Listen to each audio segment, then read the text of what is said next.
Dios les bendiga en esta mañana. Y pues sí se preocupa uno cuando va a predicar, y más cuando se cambia el horario. Un día antes estaba un poco preocupado que no se me fuera a hacer tarde, entonces como desde 6 de la mañana cerrando los ojos, viendo el reloj, cerrando los ojos, viendo el reloj, para que no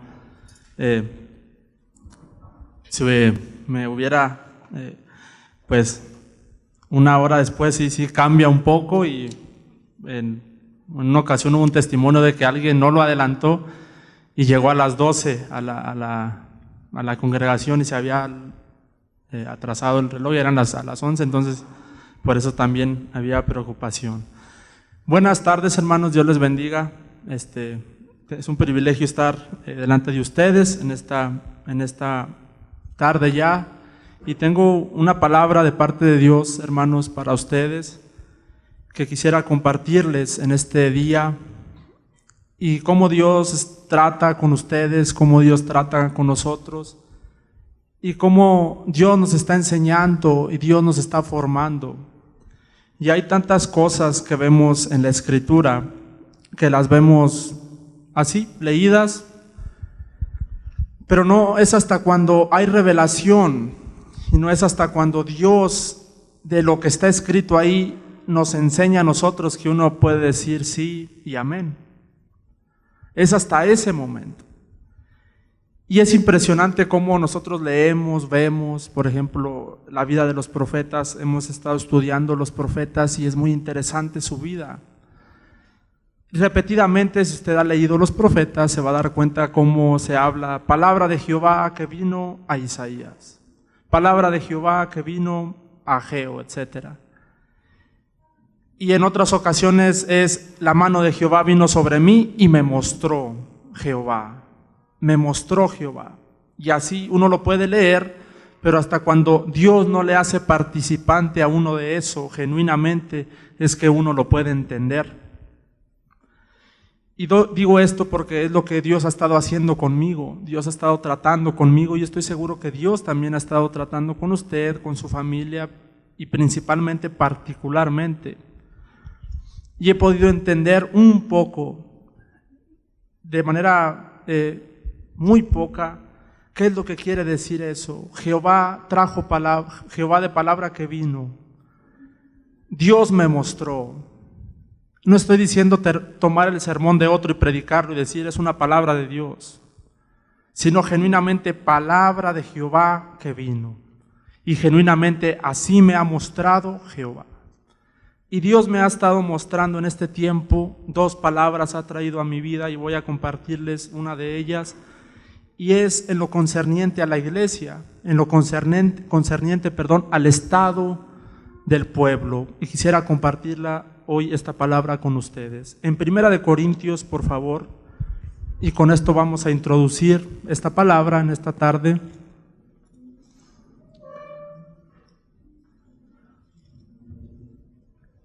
En el primer libro de Corintios, capítulo número 15.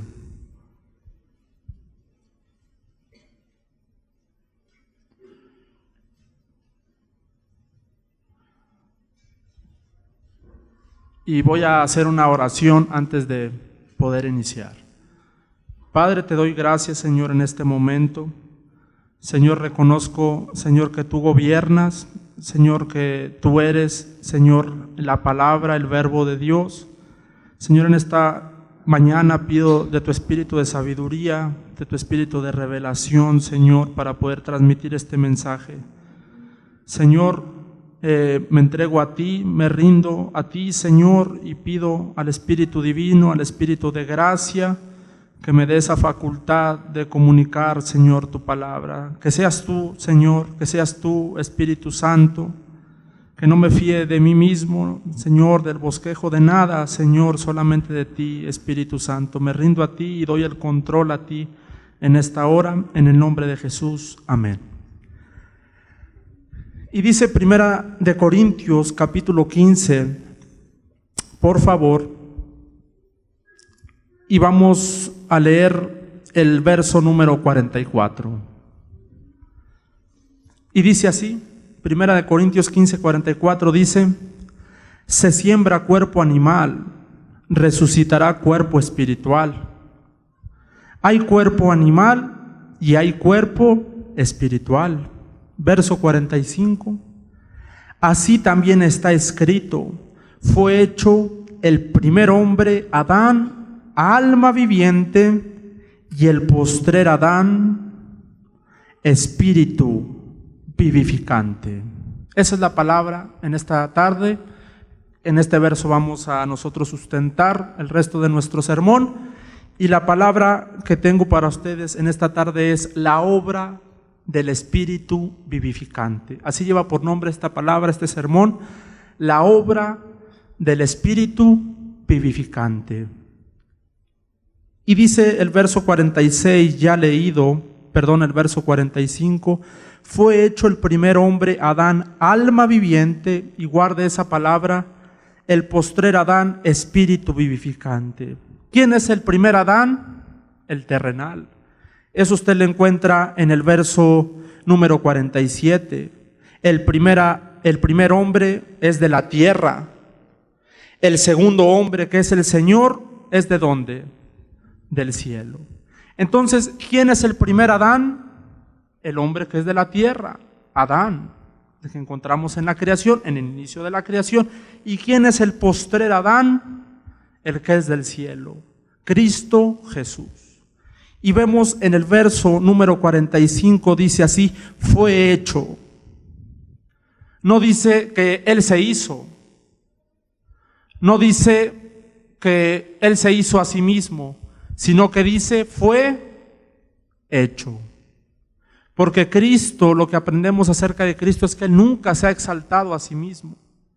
Por ejemplo, vemos en el libro de los Hechos, capítulo 2, que el apóstol Pedro predicaba y decía: a este Jesús que vosotros crucificasteis, Dios le ha hecho Señor y Cristo. Él no se hizo, Él fue hecho. ¿Y por quién fue hecho? Por Dios.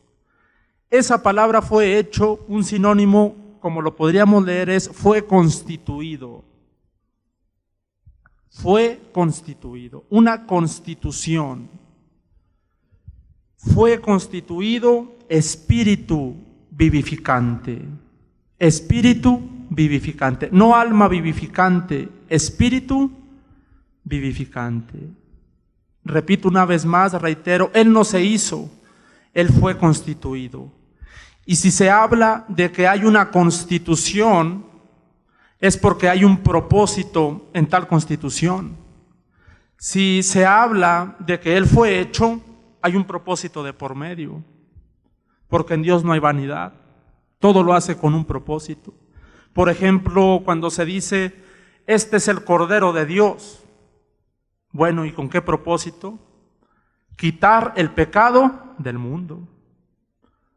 Si se habla de que fue hecho, si se habla de que fue constituido, es porque hay una necesidad, es porque hay un propósito en base a una necesidad. ¿Por qué fue constituido Él como el Cordero de Dios? Porque había una necesidad apremiante, la salvación de todos nosotros.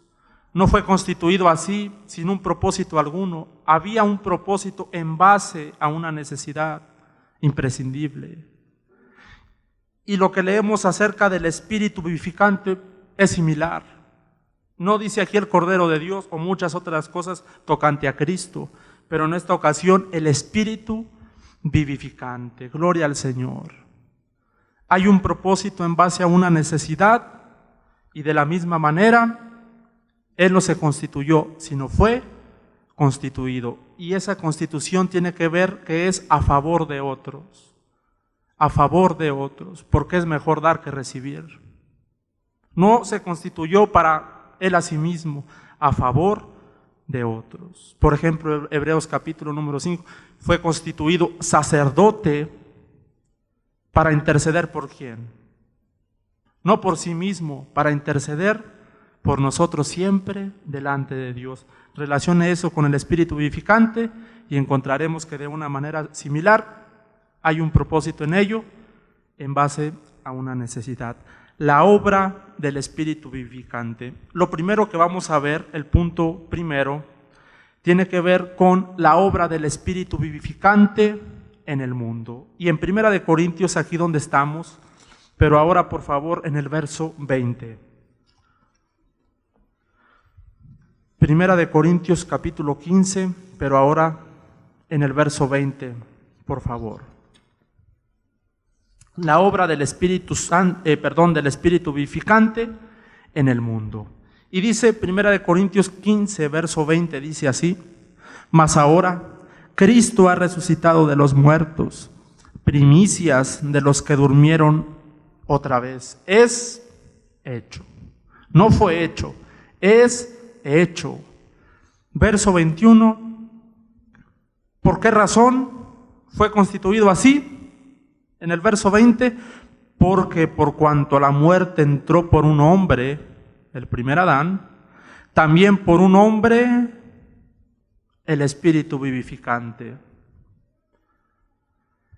La obra del Espíritu vivificante en el mundo, por cuanto la muerte entró por un hombre, también por un hombre, y aquí está su obra en el mundo.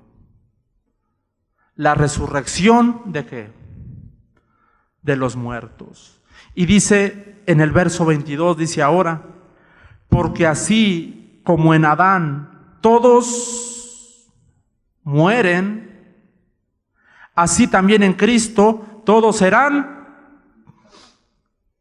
por cuanto Él fue constituido como el Espíritu vivificante. Guarde eso, en Adán todos mueren, pero en Cristo todos serán, gloria al Señor, vivificados. Y todos los que hemos nacido a la manera de Adán, que no se puede nacer de otra manera, ¿sabe qué? ¿Cuál será el resultado si se ha nacido a la manera de Adán, y siendo que no hay otra manera? En Adán todos, sin excepción alguna, no viven, mueren.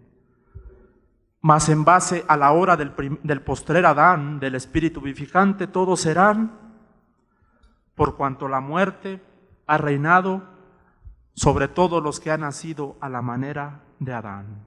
En otras palabras, sobre cada uno de los que nos encontramos en este auditorio, en un tiempo reinó la muerte sobre nosotros, muertos en delitos y pecados. No es hasta que hay una revelación de eso que uno lo puede entender. En Adán todos mueren, mas en Cristo, en el Espíritu vivificante, todos serán vivificados. En el libro de Génesis, por favor, capítulo 2. Para verlo, esto que estamos viendo más gráficamente. Génesis capítulo número 2, y vamos a leer en el verso número 7. ¿Cómo es que se efectúa esta muerte? ¿Cómo es que se efectúa? ¿Cómo es que a la manera de Adán todos mueren y a la manera de Cristo todos son vivificados? Y dice el verso 7, dice así del capítulo 2 de Génesis: entonces Jehová Dios formó al hombre del polvo de la tierra y sopló en su nariz aliento de: yo soy el camino, la verdad. Y fue el hombre un ser viviente. Ahí inició la vida, por decirlo así. Y todas las cosas por él fueron hechas, y sin nada de lo que fue hecho, sin él nada de lo que ha sido hecho fue hecho. Leamos todo capítulo número 1 y vamos a encontrar una colaboración de la deidad para traer a la existencia todas las cosas. Verso número 15 dice así: tomó pues Jehová Dios al hombre ya con vida y lo puso en el huerto de Edén para que lo labrara y lo guardase. Y mandó Jehová Dios al hombre diciendo: de todo árbol del huerto podrás comer, mas del árbol de la ciencia del bien y del mal no comerás, porque del día que de él comieres ciertamente morirás. Obviamente no se puede morir si no hay vida previamente. Y ya para Dios decir morirás, es que la vida estaba de por medio. ¿Y qué vida? La vida de Dios, gloria al Señor. Ya para decir Dios, morirás, es porque el hombre era un ser viviente, ya lo vimos en el verso número 7. ¿Y qué aconteció? Capítulo 3, verso 1, dice así: pero la serpiente era astuta, más que todos los animales del campo que Jehová Dios había hecho, la cual dijo a la mujer: con que Dios ha dicho, no comáis de todo árbol del huerto.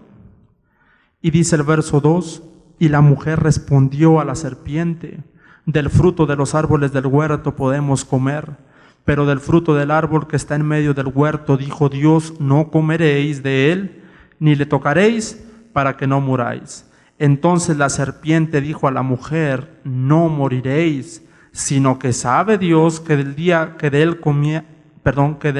que comáis de él, serán abiertos vuestros ojos y seréis como Dios, sabiendo el bien y el mal. Y vio la mujer que el árbol era bueno para comer y que era agradable a los ojos y árbol codiciable para alcanzar la sabiduría. Y tomó de su fruto, ¿y qué cosa? Y dio también a su marido, el cual comió así como ella. ¿Y qué es lo que Dios había dicho? El día que de él comieres, ciertamente. Y Dios no es hijo de hombre para que mienta, ni hijo del hombre para que se arrepienta. Dios mandó y existió.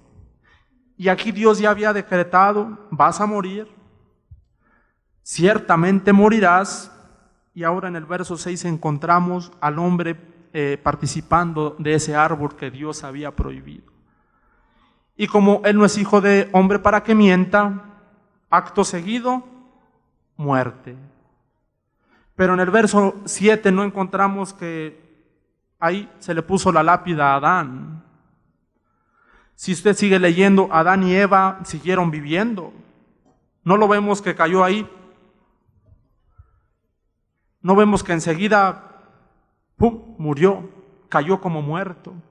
Sino que usted lo ha leído y si sigue leyendo, Adán y Eva siguieron más que vivos.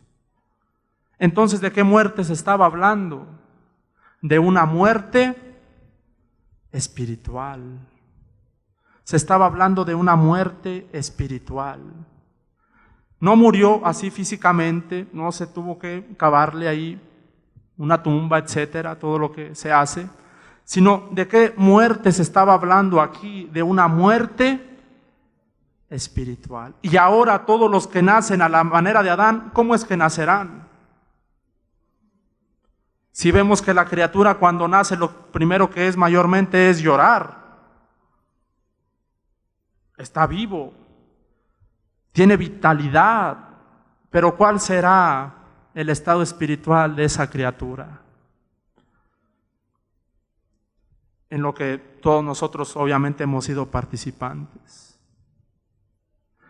Tendrá que necesitar de la obra del Espíritu vivificante para en verdad participar de la vida que es en Cristo Jesús. Sí tiene vitalidad, se mueve ya, se alimenta, etcétera, tiene todos los sentidos, etcétera, en pleno desarrollo, pero ¿qué de la vida espiritual de esa criatura natural que acaba de nacer? Si en Adán todos viven, en Adán todos ¿qué? Y es la única manera de nacer. Pero gloria a Dios por el postrer Adán, el Espíritu vivificante. ¿Y cómo se efectúa esta muerte espiritual? Verso número 22 dice así, y aquí está la muerte espiritual. Y dijo Jehová Dios: he aquí el hombre es como uno de nosotros, capítulo 2, verso 22, sabiendo el bien y el mal. Ahora pues, no se alargue su mano y tome también del árbol de la vida y coma y viva para siempre. Y aquí está la muerte espiritual. Y lo sacó Jehová del huerto de Edén para que labrase la tierra de que fue tomado. Y el verso 24, echó pues fuera al hombre. Hasta ahí voy a leer. Muerte espiritual, separación de Dios. Y en base a eso, todos los que hemos nacido a la manera de Adán, estamos destituidos de la vida, de la gloria de Dios. ¿Se fija por qué hay una razón para la obra del Espíritu vivificante? Podemos ver el propósito de por qué fue Él hecho, constituido así. Hay una necesidad apremiante y hay una necesidad imprescindible. En 1 Corintios capítulo número 6, lo que acabamos de apreciar es la vida, lo que vamos a mirar enseguida, lo que acabamos de apreciar es la muerte espiritual, lo que apreciaremos enseguida será la vida, será la obra en acción, por decirlo así, del Espíritu vivificante. En 1 Corintios capítulo 6, por favor, y dice ahora el verso 15. Dice así: ¿no sabéis, 1 Corintios 6:15, dice, ¿no sabéis que vuestros cuerpos son miembros de Cristo? ¿Quitaré pues los miembros de Cristo y los haré miembros de una ramera? De ningún modo. ¿O no sabéis que el que se une a una ramera es un cuerpo con ella? Porque los dos dicen serán una sola carne. ¿Qué es lo que encontramos aquí? Relaciones biológicas, pecaminosas, etcétera. Pero el que se une así, que da como fruto una sola carne. Pero el verso número 17. Pero el que se une al Señor, ¿un qué? Un espíritu es ¿con quién? Reconciliación por medio del Espíritu vivificante.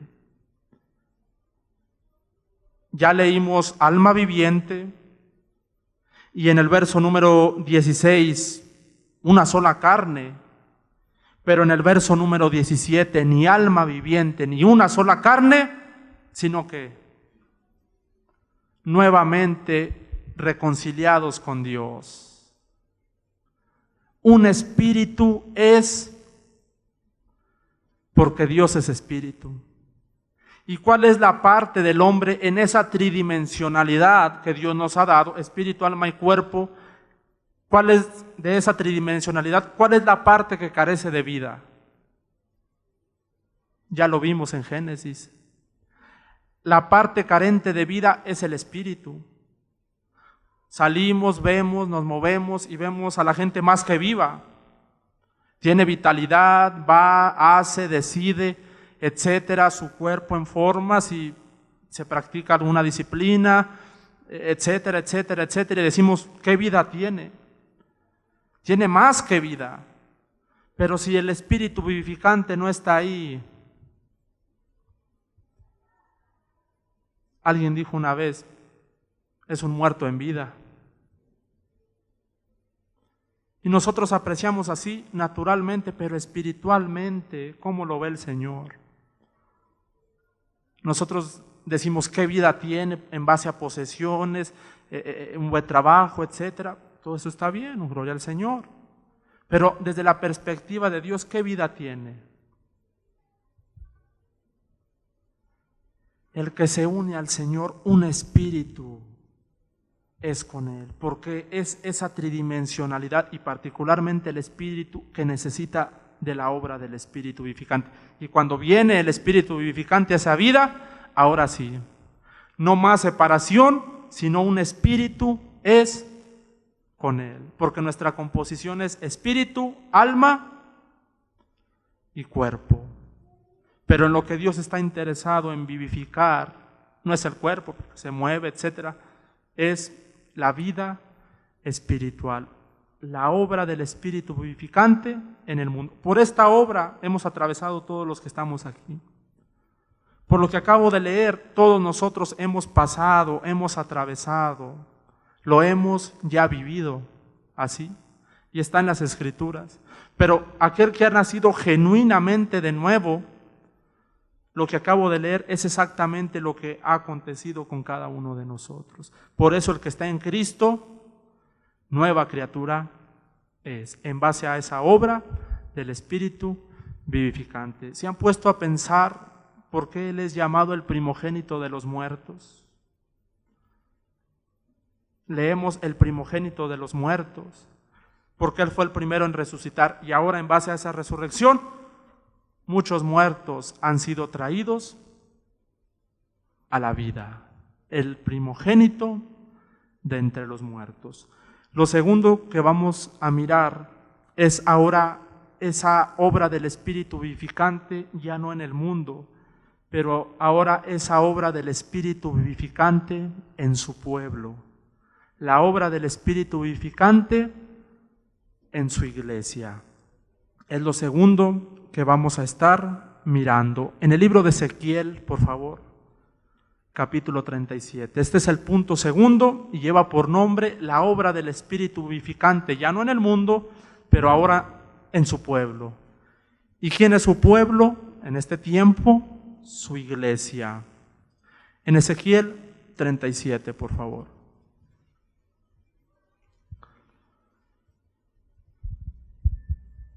Y esta palabra es algo de lo que Dios me ha estado mostrando en el último tiempo acerca de la iglesia y acerca de mi propia vida.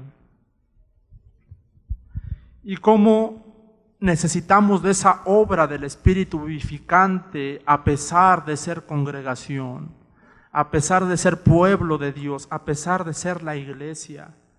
¿Cómo es que se necesita de esa obra del Espíritu vivificante?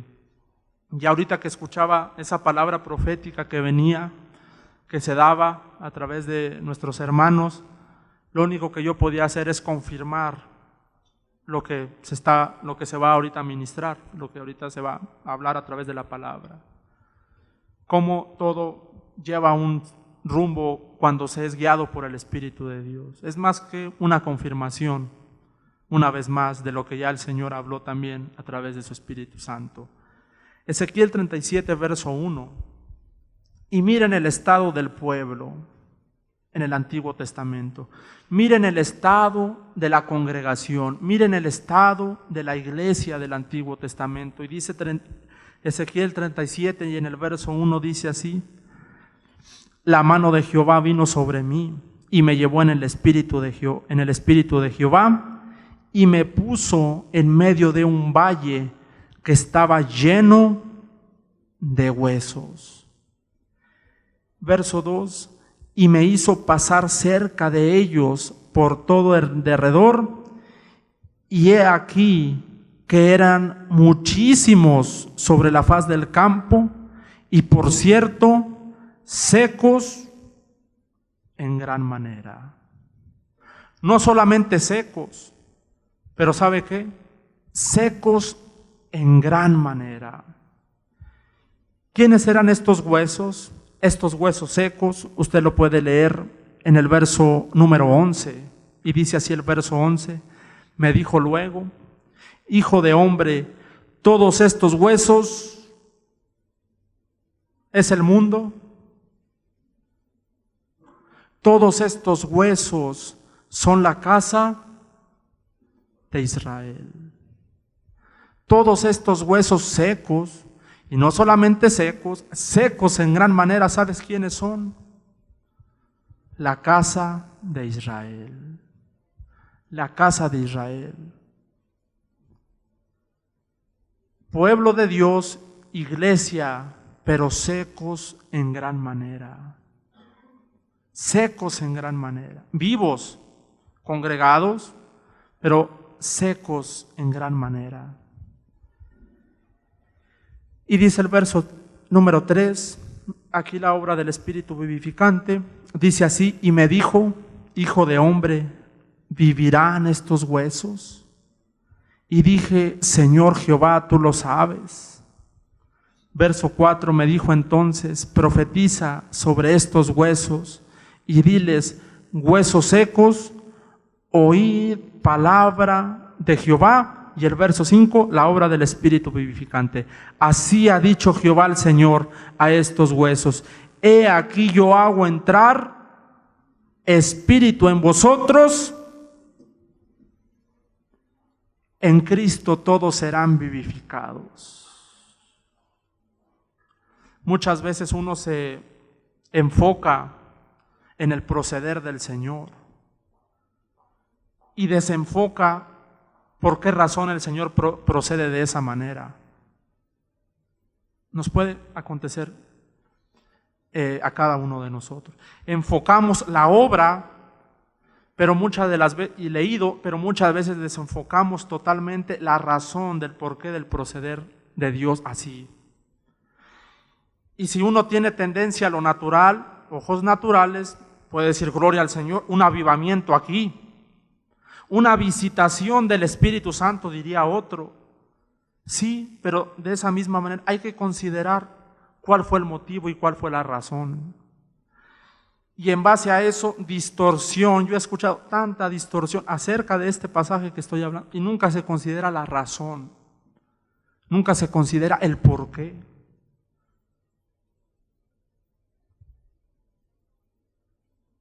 ¿Por qué razón el Señor estaba enviando el Espíritu vivificante?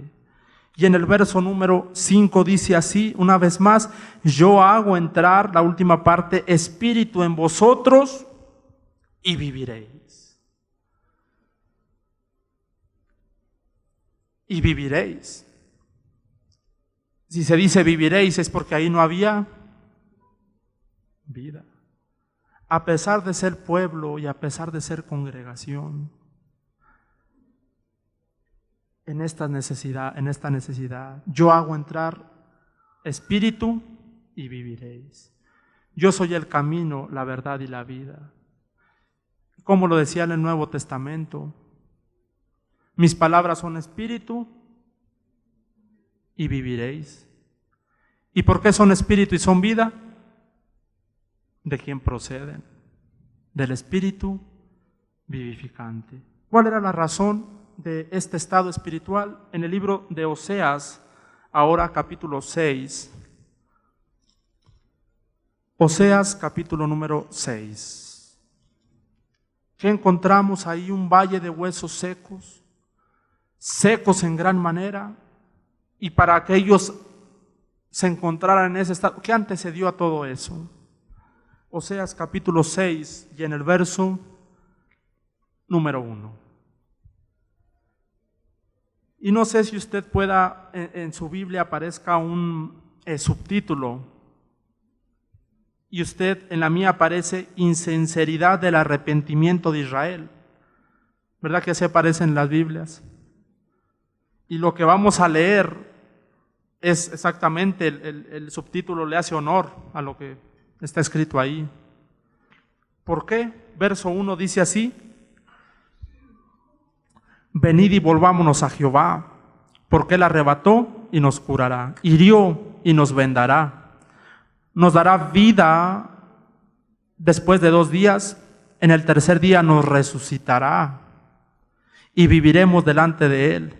Y conoceremos y proseguiremos en conocer a Jehová, como el alba está dispuesta a su salida, y vendrá a nosotros como la lluvia tardía y temprana a la tierra.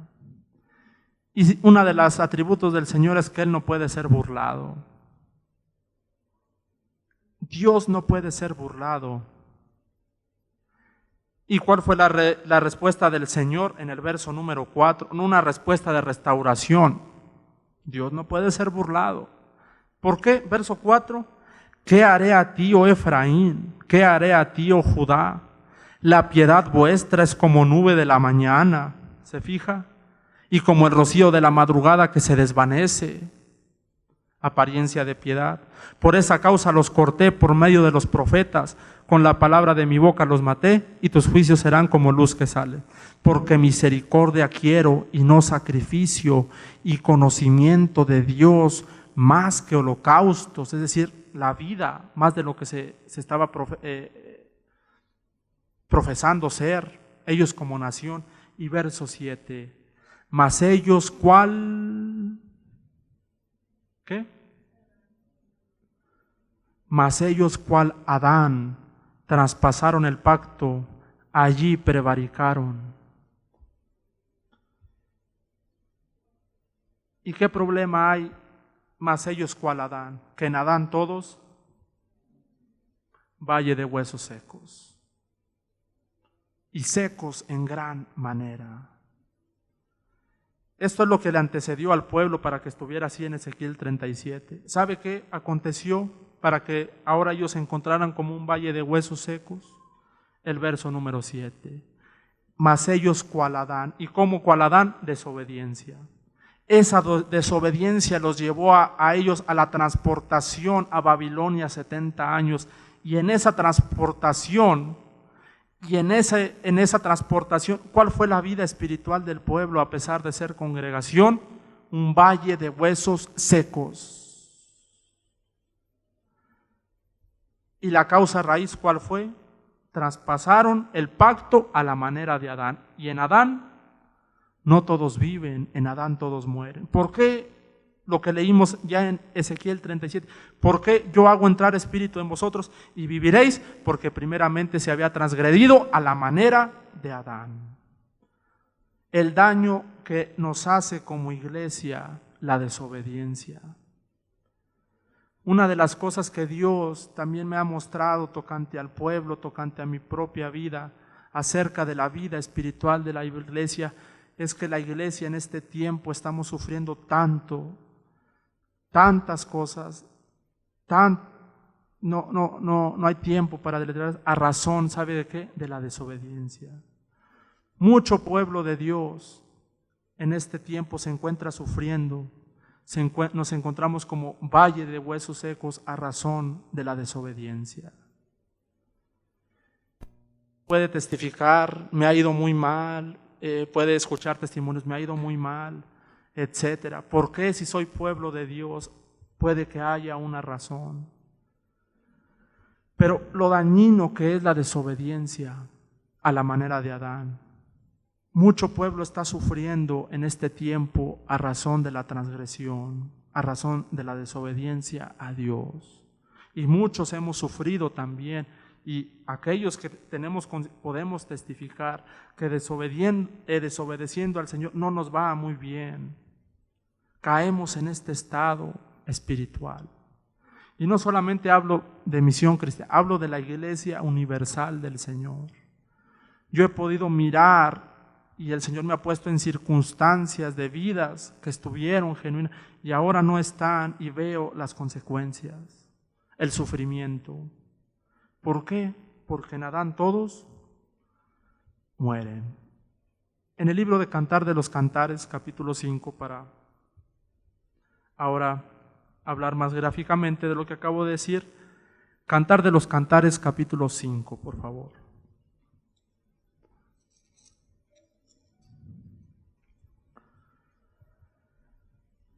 Cantar de los Cantares, capítulo 5. Y Cantar de los Cantares, simple y sencillamente, ¿cómo verlo? Desde la perspectiva de Cristo y su iglesia. La relación que hay entre Cristo y su iglesia. El esposo y la esposa. Así vamos a mirarlo sin ir más allá para poder nosotros comprender de lo que estamos hablando. Solamente voy a tocar algunos versos aquí para poder elaborar.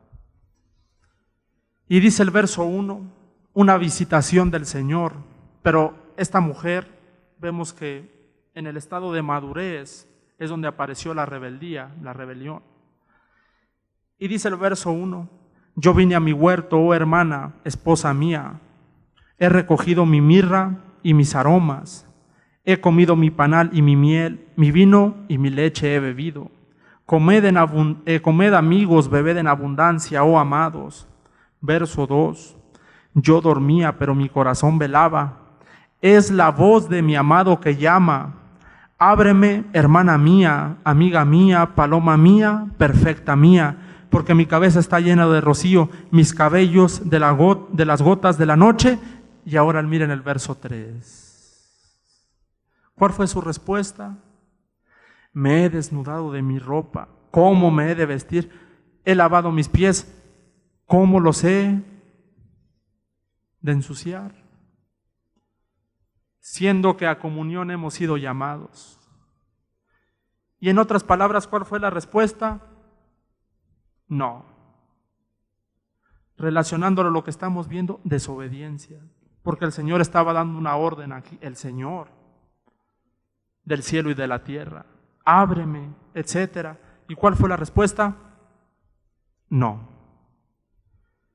Verso 4. Mi amado metió su mano por la ventanilla y mi corazón se conmovió dentro de mí, como el Señor está a la puerta y llama. Yo me levanté para abrir a mi amado y mis manos gotearon mirra. Verso 6. Abrí yo a mi amado, pero mi amado se había ido, había ya pasado, y tras su hablar habló mi alma. Lo busqué y no lo hallé, lo llamé y no me respondió. Porque se ha de obedecer en el tiempo de Dios y se ha de obedecer a la manera de Dios. ¿Y qué acontece en base a esa desobediencia? Capítulo 6, verso 1. ¿Qué aconteció en base a esa desobediencia? Capítulo 6, verso 1. ¿A dónde se ha ido tu amado, oh la más hermosa de todas las mujeres? ¿A dónde se apartó tu amado y lo buscaremos contigo?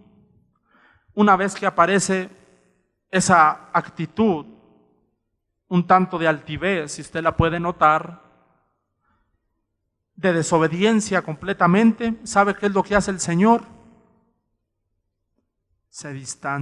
Hay un apartamiento, el Señor toma distancia de ella. El Señor toma distancia. Y ahora le pregunta, ¿a dónde se ha ido tu amado? ¿A dónde se ha apartado? El Señor ya no estaba en esa vida. Habían sido tantas las veces que el Señor insistía. Y cuando el corazón está así renuente, cuando un corazón ya parece así la desobediencia abiertamente, ¿sabe qué es lo que hace el Señor?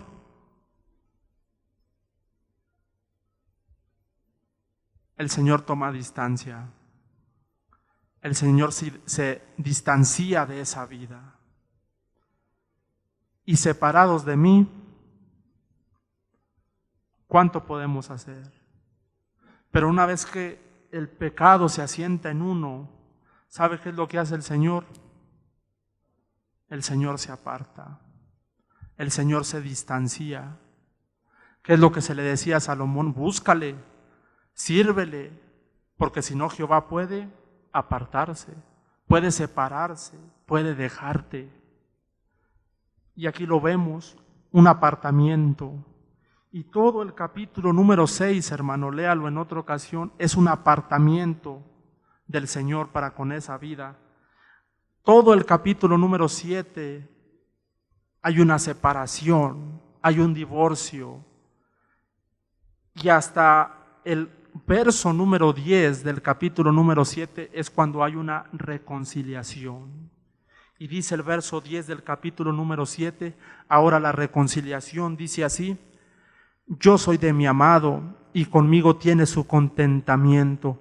Ven, oh amado mío, y salgamos al campo, moremos en las aldeas, levantémonos de mañana las viñas y veamos si brotan las vides, si están en cierne, si han florecido los granados. Allí te daré mis amores. Ya no fue esa actitud de ya no abro al Señor, ya no fue esa actitud de altivez, sino que ahora mire el ruego en el capítulo número 11, ven, oh amado mío. Ella estaba clamando así porque el amado ya se había apartado. Ella estaba clamando por una reconciliación. Y ahora en el capítulo número 8 y en el verso número 5 encontramos esa reconciliación. Y mire cómo hay una reconciliación en este verso, y Dios, que no puede ser burlado, y mira al corazón, el verso 5. ¿Quién es esta que sube del manantial de vida? ¿Quién es esta que sube del desierto, recostada sobre su amado? Hasta ahí voy a leer. Una vez que hay ese arrepentimiento, una vez que ella busca esa reconciliación, el arrepentimiento genuino de corazón, hay esa reconciliación con el Señor, y dice que ahora sí sube como recostada. ¿Y qué simboliza esa palabra recostada? Ahora en sumisión. Sube en obediencia, ya no en esa altivez, ya no en esa altanería, ya no en esa altivez, altaneramente, sino ahora recostada. Pero lo que quisiera que viéramos es de dónde subió ella. ¿Quién es esta que sube de dónde? Del desierto. ¿Y qué simboliza el desierto en las Escrituras? Lugar sin la presencia. ¿Se fija? ¿En qué desierto espiritual moraba ella? Y afrontando las calamidades espirituales, con la aflicción se enmenda el corazón. ¿Qué viviría en ella en ese desierto espiritual? ¿Qué clase de cosas experimentaría ella en ese lugar sin la presencia de Dios para que clamara genuinamente por Dios? Y usted tal vez pueda ver que hay vida, etcétera, y separado de nada podemos hacer. Todos aquellos que nos hemos separado de Dios en algún tiempo, experimentamos esto. Experimentamos esto. Vivir en un desierto espiritual. Usted puede ver que ya no viene, etcétera, pero lleva su vida muy bien, caminando. Pero ¿en qué estado se encuentra esa vida? Se encuentra en un desierto espiritual. ¿Por qué razón? Transgreder a la manera de Adán. Y yo a esta palabra desierto le tengo libro de Lamentaciones. Aquí usted puede ver la historia del pueblo de Israel en este libro. Tiene una sabiduría e inteligencia espiritual como ningún otro. En estos versos estamos viendo la historia de Israel desde sus inicios. Léalo otra vez a la luz de la historia de Israel y aquí la va a encontrar. Ahora leámoslo a la manera de la iglesia y aquí nos podemos encontrar, porque no hay nada nuevo debajo del sol. ¿Cuánto pueblo habrá en este estado, viviendo en un desierto espiritual? ¿Cuántos nos encontraremos hoy delante del Señor así, en este estado? ¿Cuánta iglesia genuina del Señor en el mundo habrá en este estado espiritual? Lo siguiente que vamos a mirar en esto que estamos hablando es en el libro de Ageo. Aquí rápidamente, Ageo capítulo 2. Por la desobediencia, y número 2, cuando hay autosuficiencia. Y es precisamente lo que podemos mirar en el libro de Cantar de los Cantares. Había cierta autosuficiencia en esa vida. Por la desobediencia, segundo, por la autosuficiencia. Y en Ageo capítulo 2, verso 1, cuando aparece esa autosuficiencia. Dice el verso 1 de Ageo 2, en el mes séptimo, a los 21 días del mes, vino palabra de Jehová por medio del profeta Ageo, diciendo: habla ahora a Zorobabel, hijo de Salatiel, gobernador de Judá, y a Josué, hijo de Josadac, sumo sacerdote, y al resto del pueblo, diciendo. En otras palabras, a toda la congregación. ¿Y qué se le habría de decir a esa congregación? Verso 3. ¿Quién ha quedado entre vosotros que haya visto esta casa en su gloria primera? ¿Y cómo la veis ahora? ¿No es como nada delante de vuestros ojos? Y en el libro de Samuel se nos habla acerca de que Jehová es la gloria de Israel. Y aquí el profeta estaba mirando la condición del pueblo y le estaba diciendo: la gloria de esta casa no es como la primera. La gloria de esta congregación, les estaba diciendo, no es como la primera gloria. No es así. No es así. La gloria de esta casa no es como la primera. ¿Y qué quiere decir eso? En el capítulo 1 y en el verso número 1 dice así: en el año segundo del rey Darío, en el mes sexto, en el primer día del mes, vino palabra de Jehová por medio del profeta Ageo a Zorobabel, hijo de Salatiel, gobernador de Judá, y a Josué, hijo de Josadac, sumo sacerdote, diciendo: así ha hablado Jehová de los ejércitos, diciendo: este pueblo dice, no ha llegado aún el tiempo de que la casa de Jehová sea reedificada.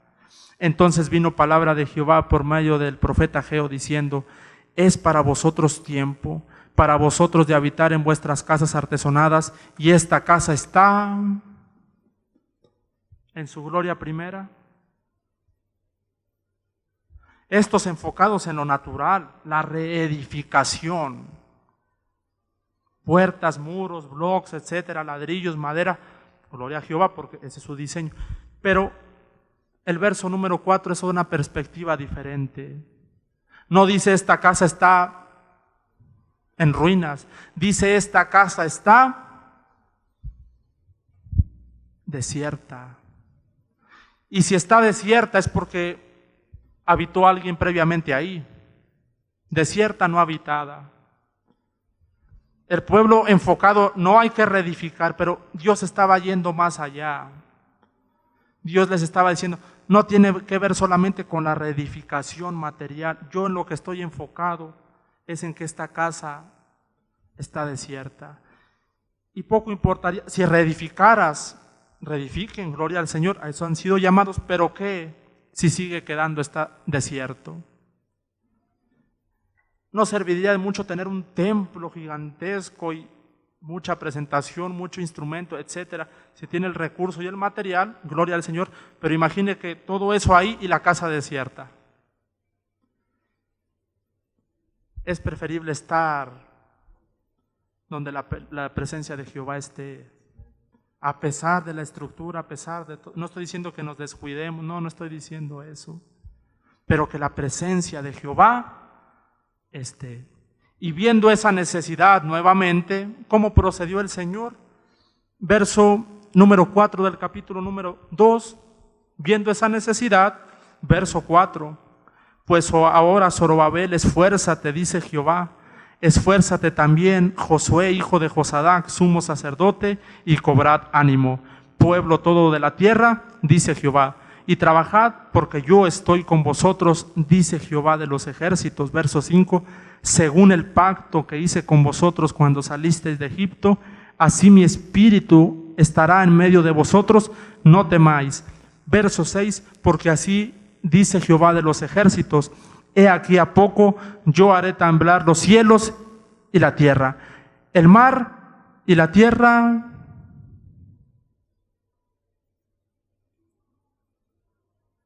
¿Cómo Dios veía esa congregación? Y ellos eran autosuficientes porque casas artesonadas. El pueblo viviendo para sí mismo.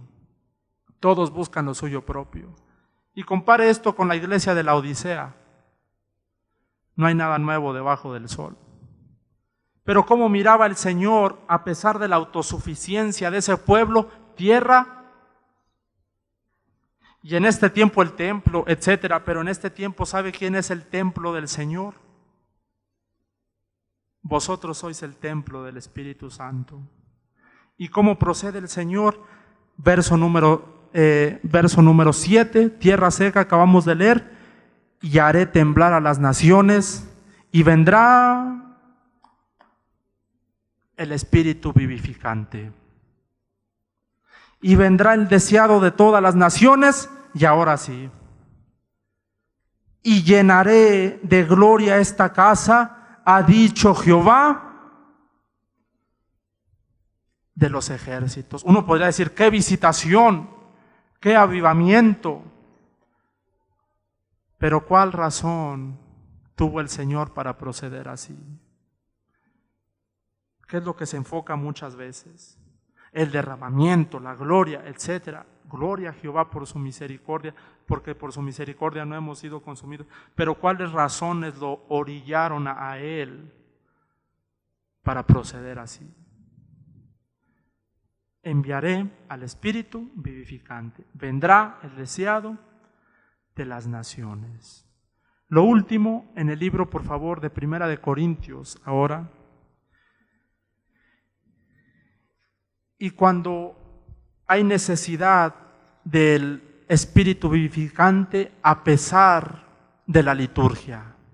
Eso es lo siguiente en este segundo punto. A pesar de ser congregación por la desobediencia, por la autosuficiencia, y el inciso B en esta segunda división, a pesar de la liturgia. Y dice, por favor, en Primera de Corintios, vamos a buscar,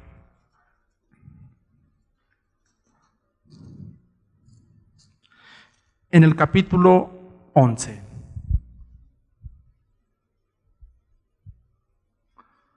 Capítulo número 11 y verso 17.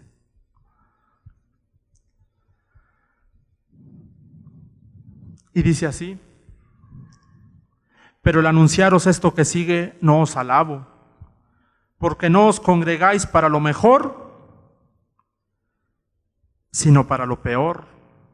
Ya había cultos, ya se reunían en algún lugar, en otras palabras, ya había una liturgia, y ahora miren el estado del pueblo. Verso 20: cuando pues os reunís vosotros, esto no es a comer la cena del Señor, porque al comer cada uno se adelanta a tomar su propia cena, y uno tiene hambre y otro se embriaga. No estoy diciendo que este santo mandamiento de la Santa Cena sea una liturgia, no estoy diciendo eso, sino que en el verso 21 ya encontramos una manera de proceder litúrgicamente.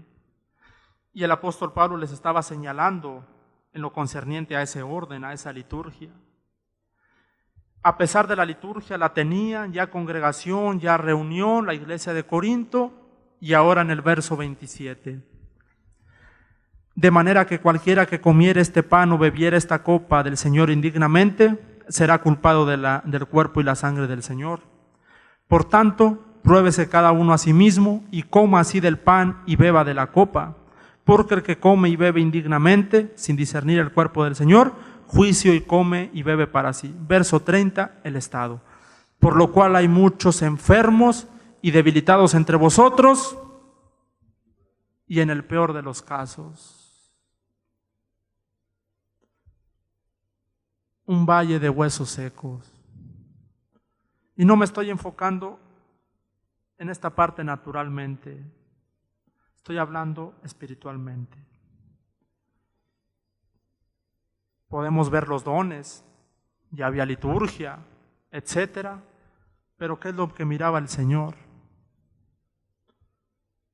Un valle de huesos secos tal vez, a pesar de ser congregación, y ahora a pesar de la liturgia. En el libro de los Hechos, capítulo 8.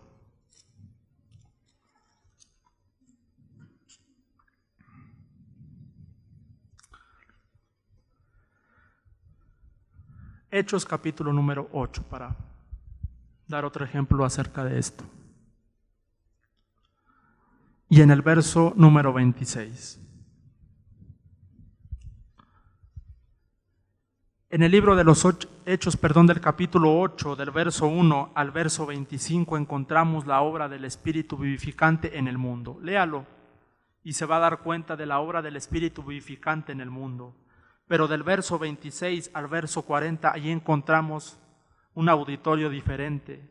Allí encontramos en estos últimos versos a la iglesia, un miembro de la iglesia del Señor que tenía liturgia, pero mire cuál era el estado de este hombre. Y dice el verso 26: un ángel del Señor habló a Felipe diciendo: levántate y ve hacia el sur, por el camino que desciende a Jerusalén a Gaza, el cual es... por ahí vamos. Entonces él se levantó y fue, y sucedió que un etíope eunuco, funcionario de Cándace, reina de los etíopes, el cual estaba sobre todos sus tesoros, había venido a Jerusalén para adorar. Un creyente, un miembro de la iglesia. Verso 28, volvía sentado en su carro y leyendo al profeta Isaías. Entonces tenía alabanza y tenía la palabra del Señor. Adoraba, exaltaba y tenía su Biblia, ahí la llevaba. Y venía de la liturgia, venía del culto. Acababa de terminarse ahí la reunión. Venía en su carro, iba regresando. Pero el Señor habla a Felipe y lo envía, ¿sabe a dónde? A un valle de huesos secos. Verso 29. Y el Espíritu dijo a Felipe: acércate y júntate a ese carro. Acudiendo Felipe le oyó que leía al profeta Isaías y dijo: ¿pero entiendes lo que lees? Él dijo: soy un valle de huesos secos. ¿Y cómo podré si alguno no me enseñare? Y rogó a Felipe que subiese y se sentara con él. El pasaje de la escritura que leía era este: como oveja a la muerte fue llevado, y como cordero mudo delante del que lo trasquila. Así no abrió su boca, en su humillación no se le hizo justicia. Mas su generación, ¿quién la contará? Porque fue quitada de la tierra su vida. Verso 34, respondiendo el eunuco dijo a Felipe: te ruego que me digas de quién dice el profeta esto, ¿de sí mismo o de algún otro? Entonces Felipe, abriendo su boca y comenzando desde esta escritura, le anunció la obra del Espíritu vivificante. Pero si ya es cristiano, le anunció el Evangelio del Espíritu vivificante. Pero si ya es congregación, pero si ya tiene liturgia, y puede que en la liturgia, a la orden, capitán, por las alabanzas, la palabra, aquí las alabanzas son así, y la palabra, a la orden, ok, muy bien. Pero ¿sabe qué? Necesitaba de la obra del Espíritu vivificante. Compare esto con el profeta Ezequiel. No se le dijo: hijo de hombre, profetiza estos huesos. Pero se le podría decir, se le estaba diciendo: Felipe, profetiza estos huesos secos. La misma circunstancia en diferentes tiempos. No hay nada nuevo debajo del sol. Y Dios me ha permitido ver que ese es el estado espiritual de mucho pueblo del Señor hoy día. El Señor me ha mostrado, el Señor me ha dejado ver, y puedo tener una identificación con lo que estoy diciendo porque lo he vivido. Y no solamente así, viendo el comportamiento, eso es una parte, pero ya cuando el Señor muestra así, eso es algo muy diferente. Está bien, hay complementos, pero cuando se tiene una cosa y esto testifica juntamente, gloria al Señor por su palabra. Le anunció el Evangelio de Jesús, y yendo por el camino, que era seco, llegaron a cierta agua y dijo el eunuco: he aquí hay agua, ¿qué impide que yo sea bautizado? Felipe dijo: si impide algo, que creas de todo corazón, porque el creyere y fuere bautizado será salvo, mas el que no creyere será condenado. Entonces lo que vale es que creas. Felipe le dijo: si crees de todo corazón, bien puedes. Y respondiendo dijo: creo que Jesucristo es el Hijo de Dios. Y mandó parar el carro, y descendieron ambos del agua, Felipe y el eunuco, y le bautizó. Cuando subieron del agua, el Espíritu del Señor arrebató a Felipe, y el eunuco no lo vio más, y siguió el gozo de la salvación. Volvió a vivir, volvió a tener vida. Este valle de huesos secos vivió una vez más por la obra del Espíritu vivificante del Señor. Verso 40, pero Felipe se encontró en Azoto y pasando anunciaba el Evangelio en todas las ciudades hasta que llegó a Cesarea. De la obra del Espíritu vivificante en el mundo, después en la iglesia, y en el verso 40 nuevamente el Espíritu lo envió al mundo, porque es ahí donde el Espíritu vivificante, Cristo Jesús, primeramente obra para que posteriormente podamos ser pueblo del Señor. Gloria a Dios por su palabra, hermanos. Gloria a Dios por el Espíritu vivificante. Todas las cosas en Él subsisten. Solamente. Fuera de Cristo no hay subsistencia, no hay vida. Solamente estando en Él es que todas las cosas subsisten. Nuestra vida espiritual solo subsiste en Él, nuestra familia solo subsiste en Él, etcétera, etcétera, etcétera. Solamente en Él todas las cosas subsisten. A Él sea la gloria en la iglesia por los siglos de los siglos. Amén. Les invito a que podamos orar en lo que vienen los muchachos.